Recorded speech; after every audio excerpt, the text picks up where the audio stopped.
Welcome to the Free Basketball Podcast, starring Ryan Meadows That's me.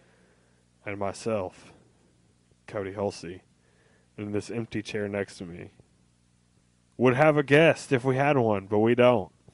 It's just us. It's just us, so one day there will be a third. We have a third microphone, but Needless to say, us two are committed to bringing you guys constant basketball content. exactly, because when we say we're going to do something, we just do it. And we keep to it. Well, we're bringing this to you on Friday, February 16th, the first night of all the All-Star festivities. Yep, we've been watching a little bit of that. We saw the celebrity game. Watching the Rising Stars Challenge right now where Bogdanovich is on fire. Donovan Mitchell just threw off a nasty alley-oop. Yep. All alley-oops and a lot of threes. Yep, it's basically like the All-Star game. Yeah, basically. It's just no defense and everyone's just shooting threes and just dunking the basketball. So, And this is hopefully the future stars of the NBA. I guess that's why they call it Rising Stars. yep, because their stars, it's That are moving rising. in an upward trajectory. That are rising, Yep. slowly ascending. Yeah, ascending to new heights, you might say. After the All-Star break, is there any... Okay, so the interesting thing is the West, because, like, there's so many teams that are within, like, 5 or 6 games of one another. Yes. So who do you think out of the West, who do you think is going to emerge in the top dog spot from those teams? As of right now, in the West, the Houston Rockets actually moved into first place Ooh, over the Golden State Warriors. that's nuts. The difference between those two and the rest of the field is 10 games already. So I don't feel like anybody's going to be catching them. Correct. So it's probably going to be either the Rockets or Warriors 1-2 no matter what. Yep. Which sets up what we all want, and that's a Houston Rockets Warriors conference final. I think in the end, Warriors have been there enough to where I don't think they really care about the 1 seed too much. Yeah, I think that what they know will- they'll have home court advantage over whoever comes out of the East. Right, but I think they will pay attention to who they would potentially be playing in either of those spots. So I think the super compelling part is who's seeded 5 7 through 8. Yeah. And because all those teams are super close together. Like, for example, Oklahoma City, Denver Nuggets, Portland Trail Blazers, New Orleans Pelicans, LA Clippers, Utah Jazz. Of those 6 teams I just listed, those are seeds 5 through 10 right now. Yep. And Utah is 4 losses back from being the 3rd seed. Yeah, and I think Utah is looking really good since Rudy Gobert's come back. And they've, won 11 in a row right now, or is it 12? I can't remember. think It's it's 11 or 11. 12. 11 or 12 in a row before All-Star break. So they could keep that trajectory going after All-Star break. They're actually one of the teams I think could continue to make a push. But it's just so interesting because 4 losses determines 10th from 3rd seed. Yeah. So it's kind of a little murky for the Warriors. They can't just lose on purpose and take the 2 seed because you don't know. It could be It's Portland right now, Yeah. but in 3 games it could be Utah. It could be You don't want to play No, Utah. you don't. You'd rather play Portland. Utah is one of the teams that I'm like the most scared of. Of those teams I listed, 5 If I'm a through good 10, team in the West. of those teams I listed, 5 through 10, Thunder, Nuggets, Trailblazers, Pelicans, Clippers, Utah. Who do you think the Warriors want to see the least? Utah. I was thinking Utah or Denver. Yeah, Denver's probably those 2 teams are probably like not really under the radar, but the teams that in the West are the like sneaky, scary opponent. Yeah, like Denver I think is probably a year or 2 away still. They're very young and without Paul Millsap. So they could get bounced out of the playoff picture just with how young they are. They could go on a bad streak here and not make it. But I don't think the Spurs will fall off. I mean, they haven't even had Kawhi back, and they're still riding in the 3rd spot. Yep. they would have to go on a pretty big skid, but they could miss this playoffs. It's possible. Like, it's going to tighten up after All-Star game. Everybody's going to make that 26-game sprint, Right. or however many games it is left. So that's not a long time. 26 games, that's not a lot of games left. No, it's So not. so this race for the playoffs is going to be super interesting to me. Of those teams in the playoff hunt, who do you think should shut it down and just not even worry about making the playoffs? Go for that high draft pick. The Blazers. The Blazers? Yeah, the Blazers and the Clippers. I was about to say mine would be the Clippers. I would think the Clippers should shut Yeah. it down and go for the draft pick I would go either one of those. because they've already decimated their roster. Yep. I think you'll see the Clippers fall off. Yeah, I think they they should. There's no reason for them to try to like surge into a playoff spot. Right now they're sitting ninth. They're only one win back of the Pelicans, but I think Utah's going to pass them. I just don't think the Clippers are going to keep winning games or win enough games to actually be in contention for it. So they should just tank it all right now. Yeah, I think the Clippers are definitely the best candidate. I'd take the Blazers back. The Clippers everybody should get mono on the Clippers. And just be out for the next Yes. 2 months. The Clippers should have a depleted roster to the point where they can't play games. Well, Clippers already kind of have a built-in player to tank inadvertently, and that's Austin Rivers. Yeah, he's Because garbage. they could basically give him the ball and be like, do your thing, go win us some games, and that by itself would cause them to fall into the lottery. Yeah, Austin Rivers is trash. He's pretty garbage. I do have a question for you. Do you think that James Harden is the overwhelming, clear favorite to be MVP this year? Yeah, probably. Yeah, I mean, he's good. He's gotten better at defense. Like, his team is really good this year. Do you have another candidate that you think would be better? You could realistically pick anyone on the Warriors. Really? I mean, probably not anyone. Like, Swaggy P, I Right. wouldn't. I know. You mean between KD, Draymond, And Steph? Between Maybe KD, those Steph. three, you can make an argument that any one of those three, you put them on your team, and they're immediately like they're the most important person on the team Right. as far as what they bring to the table. Like Draymond might not be like your flashiest offensive player or anything like that, but if you put him on your team, he's definitely like your defensive. Like he's like the motor of the team, and like gives everybody like the kind of swagger and stuff. And then you have, which is important, and then you have Kevin Durant, who brings to the table what he brings to the table, which is his like length and athleticism and scoring ability, and that's he's won the MVP with the Thunder, What I'm curious of and then is Steph Curry is just Steph Curry. Russell Westbrook beat Harden out last year for MVP because he averaged a triple-double, correct? Yeah. Russ is on the same trajectory that he was last year. Yeah, I don't think he's gonna get the MVP. So why isn't he being considered in the same light as that? Is it because his teammates are better and he's being punished for it? I don't. Because he's putting up triple-double number averages. He's like 0.6 away from averaging a triple-double. I don't know that I don't know. It's hard to say because, like, in watching the Thunder this year, really Paul George is shouldering more of the load than anyone did on the Thunder last year. Right. Because they're almost the similar years, except Russ doesn't have as many points as he did last year. Yeah. But he's still averaging a triple-double, and that's what I think got him at last year. Yeah, I think I mean, last the year, though, Rockets- his usage rate was so high, and, like, he really was doing every single thing on that team. It's just crazy to me because they're having the same type years, but they punished Harden last year. I also think But they there want was to give it to him this year. Like, what's the difference? I think there's that no difference. There is right? there Just is a Chris difference. Paul, This and they no, win there more? is a difference, and this is what the difference is. I think that the reason that Russell Westbrook, thought for Russell Westbrook to be the MVP was so prevalent, was because Kevin Durant left the Thunder. So everyone gave Russ an MVP because they felt bad for him? No, not because they felt bad. He No, was stuck in Oklahoma City? no, not because.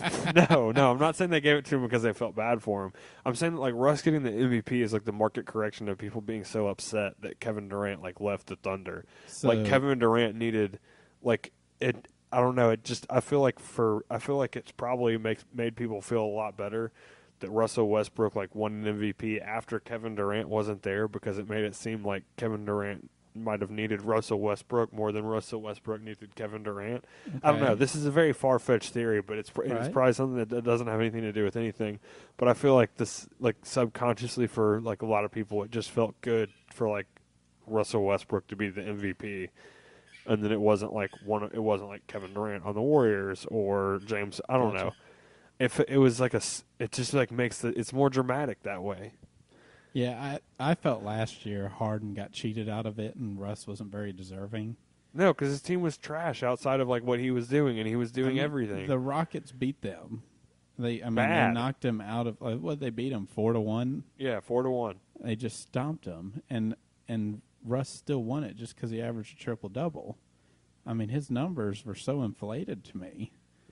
I mean, how much of it was him really like getting those rebounds on defensive possessions? Most of his rebounds, if you watch them now, come off free throw misses. Yep. Because they just box out and he picks it up and goes.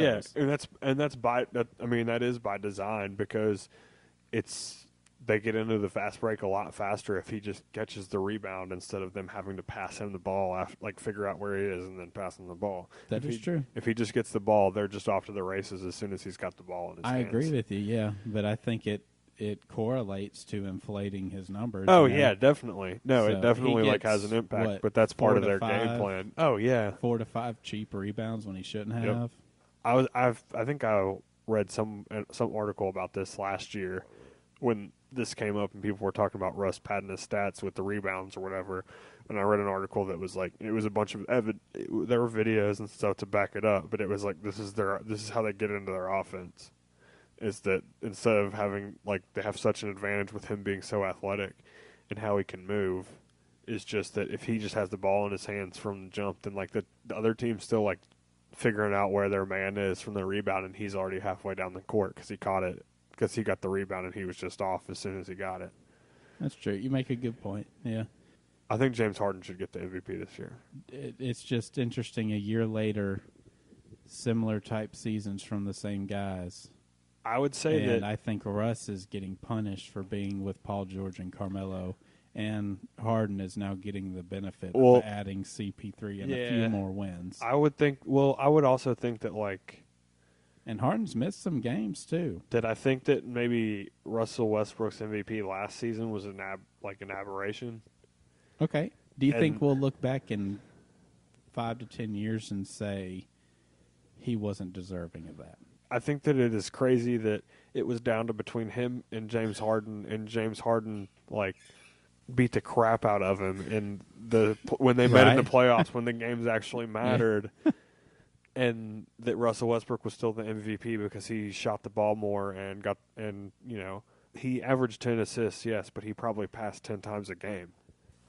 I don't know, the Russell Westbrook isolation offense like isn't really like good basketball either.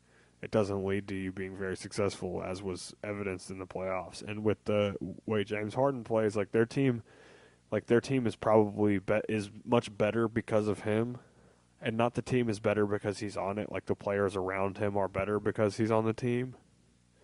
And I feel like Russell Westbrook did the opposite last year. Okay. So I think that like James Harden should have been the MVP last year because he made the Rockets a lot better than what they are without him, both just in what he adds to what the Rockets can do, but also because I think he brings he makes the players around him better. And then you have Russell Westbrook, who I think there's plenty of evidence to show that he made the players around him worse, or at the very least kept their talent from being used in the correct ways. You see it with Victor Oladipo playing for Indiana now. You see it with Enes Kanter in New York. Those guys are Like, they're really good basketball players. They can do a lot of stuff that they weren't doing last year because Russell Westbrook had the ball in his hands and everyone just stood around and watched him. You see that it's the same thing with LeBron on the Cavs. A lot of times, like, those guys on that team just end up standing around and they kind of forget how to. It seems like they forget how to play basketball because they're just standing around watching LeBron do LeBron things. Like, he's so good at basketball, and it's insane what he can do. That like people. I mean, you saw it with two or three of the guys that just got traded from the Cavs too. Isaiah Thomas and Jay Crowder. Jay Crowder goes to the Jazz and immediately starts playing better. Isaiah Thomas in his first game for the Lakers has a 22-point game. He's been trash ever since, but I mean, like, he kind of looks like he's having fun playing basketball. It looks like he's trying. So, I mean, I think that you can kind of say any time that there's a player on a team that has like a really good, that is such a high caliber player, that their usage rate is going to be as high as a LeBron James or your Russell Westbrooks of the world. Like, the other players on the team are going to be worse. But when you have, I mean, James Harden's usage rate is really high too. But I think that I just think the way he plays and the way that team system is and what they do, I think his game helps elevate those around him. And I think that Russell Westbrook's did more to eclipse those around him than make them better for the good of the team.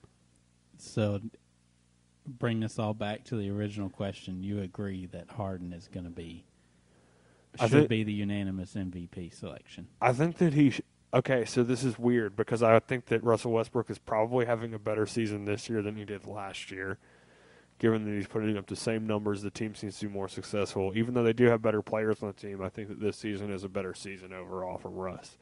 From Harden, I think that he'll win it, but I think it'll be like the market correction to what they messed up last year. Yeah, to what was messed up. It'll be like when, when the ref gives you a makeup call. Yep. That's how the vote will go. Okay, that's fair. I think 5 to 10 years from now, we'll look back on Russ's MVP and be like, how did that guy possibly win MVP? Yeah, he played for a 45-win team and got bounced in the first round. Yeah, won one game in the playoffs that year, and everyone that left that team the following year immediately blossomed into a real NBA player that people were like, oh, why did we think they just gave that person why do we think they're just getting rid of them? Yep. If they lose Paul George in free agency, that trade looks really bad on the Thunder now. It does. Which no one would ever those trades look really bad on like all those trades look really bad on Russell Westbrook, but they also to me look really bad on the Thunder for the way that they used Russell Westbrook and misused everyone else last year. Like, what in the world? Like, how are you coaching that team and misusing everyone so poorly that as soon as they leave, they're immediately better, like, and by leaps and bounds. Yeah, that to me is coaching. Billy Donovan's terrible. But he just can't say no to Russ. Yeah. Like, he's just going to let Russ do whatever he wants.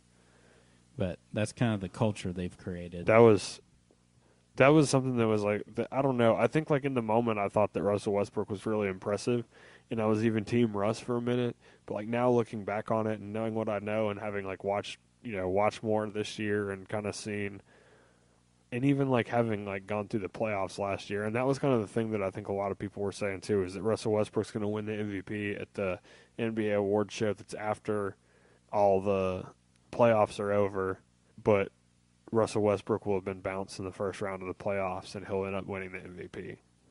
I think you're correct, sir. I think Harden is very deserving and will win MVP this year like he should have last year. He could have been a back-to-back. Yep. But I have a different question for you. Mm-hmm. This team is the third best team in the NBA according to record, 41-16, leading the Eastern Conference right now. Mm-hmm. So my question is, do you think this team, which is the Toronto Raptors, of course, is this team for real, or is this a regular season anomaly and we're going to get a typical playoff crash like we have the past 3 seasons? I think they're a lot better this year. I think that the Raptors are actually really good this year. I think they'll probably make it to the Eastern Conference Finals. Really? Yeah, I think this is the year. Like, I think if it's going to happen, it's going to be this year, and I think this year is a good year to do it because the Celtics are playing from behind all the time. I think the Celtics are still probably a year or two away, with how young that team is, and with Right. as many of those guys as they have.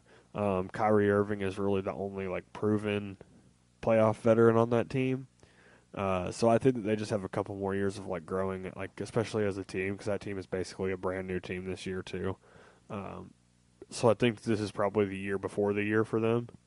And then the Cavs just revamped their whole roster, so that's just now is the time to strike for the Toronto Raptors. So, and I think that the way that just the funky things that have gone on in the East this year, and just the weird different things, and like if the Celtics are going to if the Celtics bring back Gordon Hayward and he's any good this year, then I would watch out for the Celtics. But I think that I think the Raptors are going to be a force to be reckoned with in the playoffs.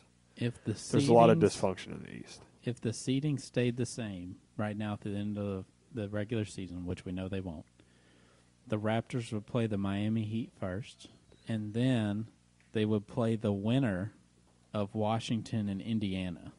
So the road to the conference final, I mean, there's a little resistance from the Heat probably. Yeah, I'd say the Heat is probably the biggest one that you want to worry about. But I mean, the But Pacers are good. If they get past the Heat, they should walk into the conference finals. Yep.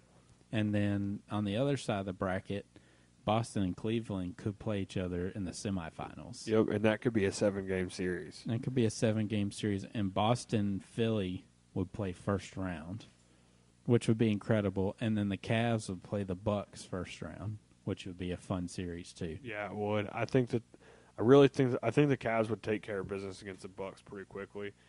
The Heat, I would be worried about if I was the Raptors. That's a team that's like they're kind of scary. Like they're good. They're kind of like they don't really have an identity, but it kind of plays to their favor because you never know who's going to give them 25. Exactly. You know? Like there's not like I don't know. They can hurt you a bunch of different ways. I honestly expect Detroit to sneak into the playoffs somehow. I don't know what path that is to do that. I mean, they're only like 1 game behind 8th, behind Miami in the loss column. But I would assume Miami would stay in there. I don't think they'd fall out. Indiana could go on a skid and not make it. Depends on how many minutes they give Dwayne Wade. Philadelphia, Philly could fall out too. I really expect the Pistons to make this. If they don't make this, then bye-bye Stan Van Gundy. Yeah. So I expect Pistons to move up in there, so I don't know who that team that would fall out would be. But even if you switch Pistons and Miami, that still could be an interesting matchup for the Raptors. Definitely. But I agree with you. I think they're better than what they were last year, and I think that's mainly because DeRozan has added a three-point shot to his game, and the role players have gotten a little bit older, and their bench unit is actually a really, really good team. They're pretty solid, fundamental, and can make runs on their own. So they're just solid all the way around. There you go, 9 or 10 deep. Yep. Which is hard to find in the NBA. So we're both in on the Raptors. Yep. We think the Raptors could actually do some noise. We're both in on the Raptors, and we're both in on James Harden. Okay. So now, still keeping with the playoffs, the current teams that are in the playoff picture right now, who would you think would be the most scary? Obviously, the Warriors and the Rockets. Yeah, you know, I don't want to play either one of those. Are going to be a scary team in the playoffs. Yeah. Which team do you think that would be lower seeded? 6 through 8. That would be a very scary matchup for higher seed teams that could make a run to the conference finals and maybe even the championship. So that would be seedings as of right now. The Bucks, Philly, Miami, Denver Nuggets, Portland Trail Blazers, Pelicans. Now we know we think Utah's both going to make it. Detroit's also right behind at 9. I'd probably go with the Nugs. So you'd say the Nuggets? Yeah, I'd say the Nuggets are probably poised. I like that pick. I think the Nuggets could be a scary team in the playoffs with Jokic. Yeah. Just with the weird matchups, and they just have a bunch of talent on that team. Those guys are all good. I'm kind of afraid of Utah a little bit, depending on the matchup. Yeah, I like Utah as well. But I agree with you. I think the Nuggets could be an interesting team in the playoffs. They're probably going to go in there and get swept because they've never been there before. Yeah. But they could be a very interesting team. I mean, anytime you have talent like Jokic, then you give yourself a chance. And so they're just super young. They'll get Paul Millsap back, and I'm excited for them actually for next year. Yeah. But I think they could be kind of a scary team in the playoffs as well. Of the higher seeded teams, which one do you think would have a good shot besides the favorites, of course? So that would be Boston, Wizards, I would think Pacers. I would think Boston or the Raptors. Spurs, Timberwolves, Thunder.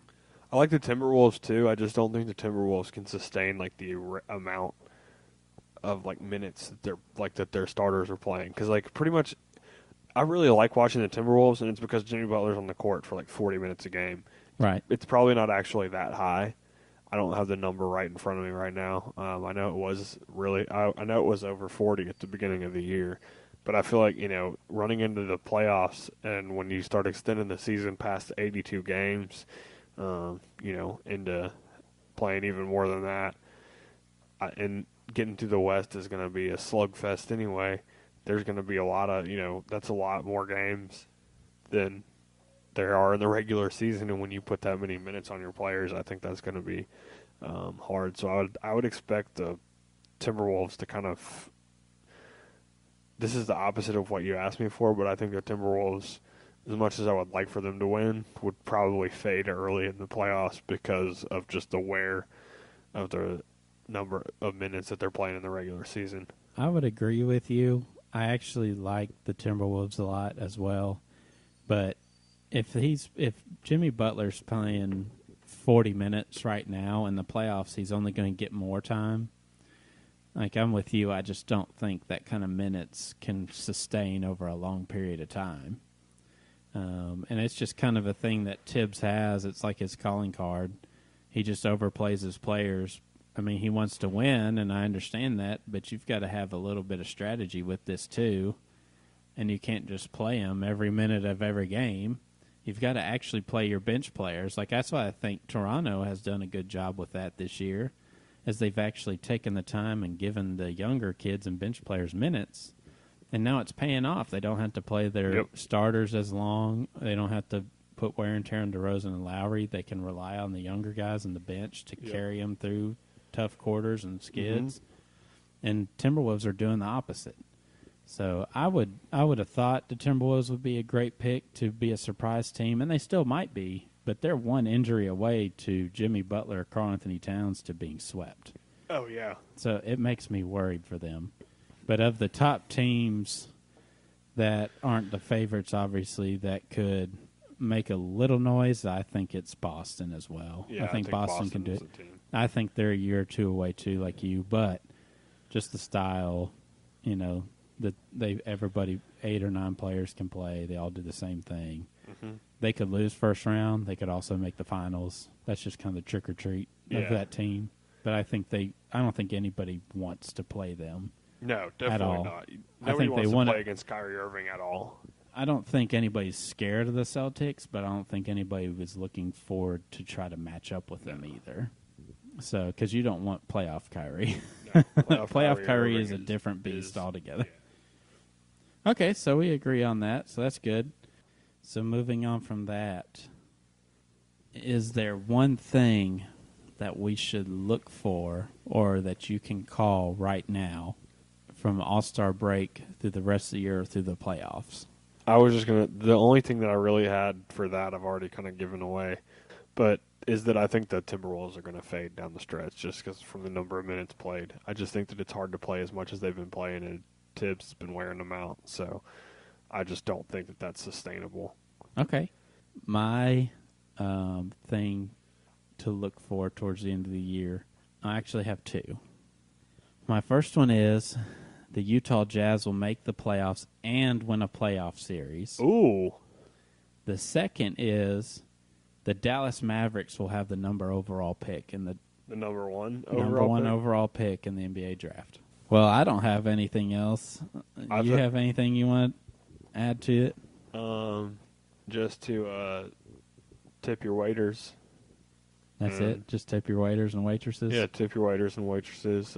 Say thank you and please to your friends. and just sometimes you should be nicer to each other. Very thoughtful into this podcast right now. Yeah. I feel really somber. I'm in a different mood now. Well, there's just like, you just turn on the news and like bad stuff's happening all the time. So just, be nicer to each other. It's just Reach out to each other. Do something nice for someone else. Just do something for somebody. Just be like, hey man, have a good day. Like that's all you gotta do. You just gotta be like, hey, how you doing? I'm good. Just one little nice gesture. You just Someone could change just their say day. good morning to somebody.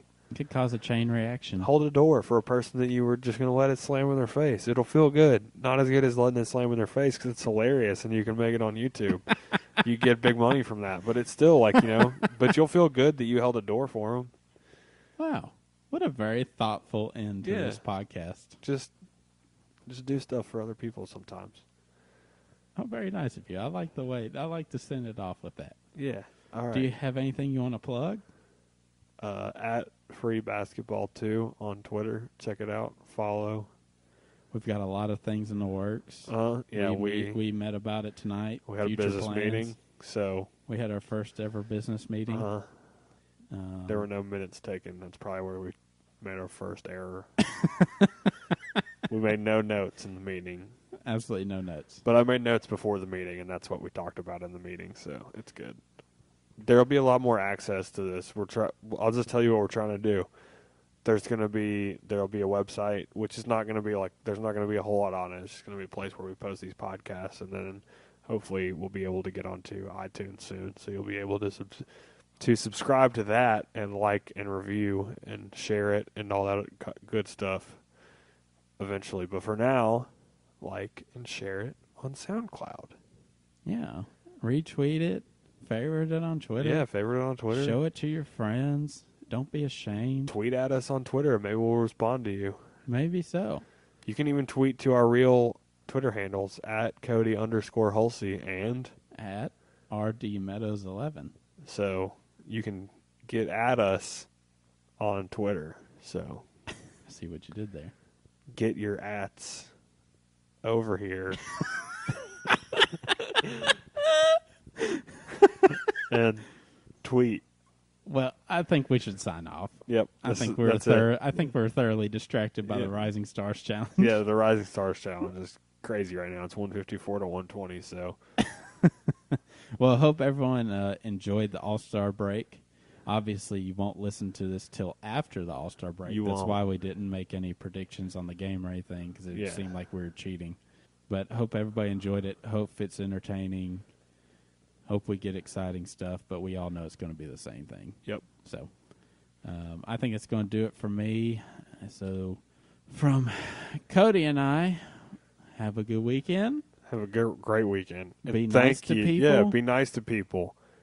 And thank you for listening to the Free Basketball Podcast. It's free.